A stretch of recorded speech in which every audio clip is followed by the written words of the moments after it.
"I'll do it later" is the most expensive sentence in the world, and I've paid for it more times than I can count. Imagine you're in the middle of a 30-day challenge and you can't afford to delay. As my disabled daughter's caregiver, I'm also often a relay for information between therapists, doctors, school, nurses, institutions, and offices. And sometimes I get one piece of information that I need to relay, and I just don't want to do it. But if I don't do it the day I get it, or at the very latest the next day, people from the other places I've just mentioned will come and ask me about it, and then I have to answer to 3 people at once instead sending it only to the next person who needs to know about it, and they will continue to spread it to the next person after that. Why do things like that happen? Because procrastination is a form of self-betrayal. Why does your subconscious make you procrastinate?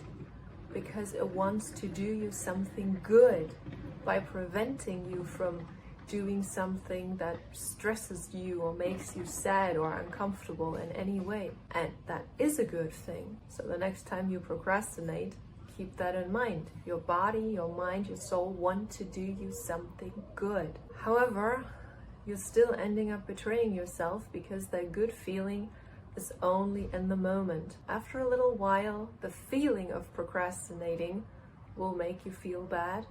And then, of course, the fact that you didn't do the task that you were procrastinating as such will make you feel bad. One way that I've started practicing to battle this procrastination trap is the 2-minute rule. Meaning, if a task like making 1 phone call, sending 1 email, putting a cleaning pot into the toilet takes less than 2 minutes to complete, I'll do it. Even if my kids call me, as long as I know they didn't hurt themselves or anything, I'll complete this task that's usually not even 2 minutes. Usually it's just 30 seconds or 60 seconds.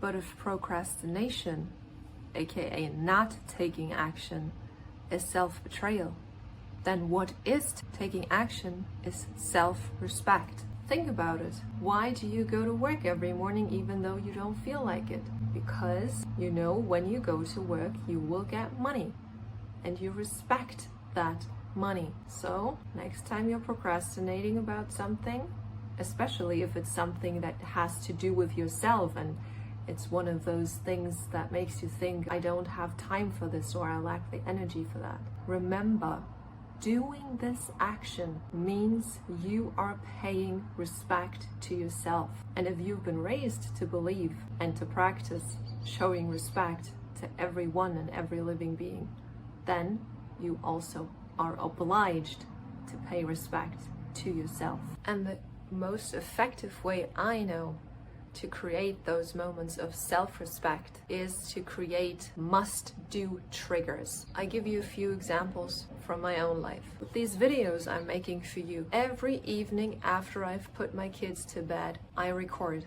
And I must record because it's my only time of day when I have the concentration, the peace of mind, and the quietness in the house to record a video. And if you want to know one must-do trigger that works for everyone, regardless of what you're doing, use your toilet breaks. Yes, seriously, it's one of the most effective things I teach in my book Time and Energy, link below. Whenever you use the toilet, because you have to use the toilet several times each day, sit down, take your phone, because you have it with you anyways, no shame about it. But make it a rule that before you watch that first cat video or dog video or whatever your thing is, open your notes app and write one sentence that relates to something that you've been carrying with you for ages, that you always say, I don't have time or energy to do this. Just one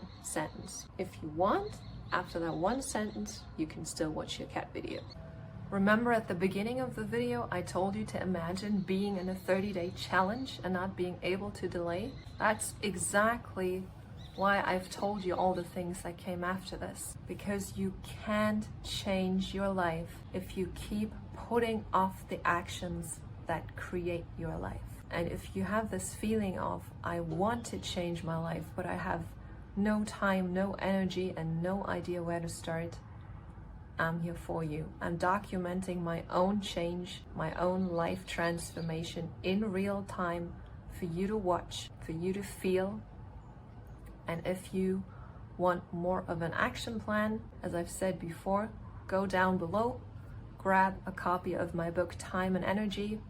It's available as print on demand or instant read PDF. And hopefully we'll see each other again sometime soon here on my channel, in one of my DMs, a speaking gig, whatever your style is.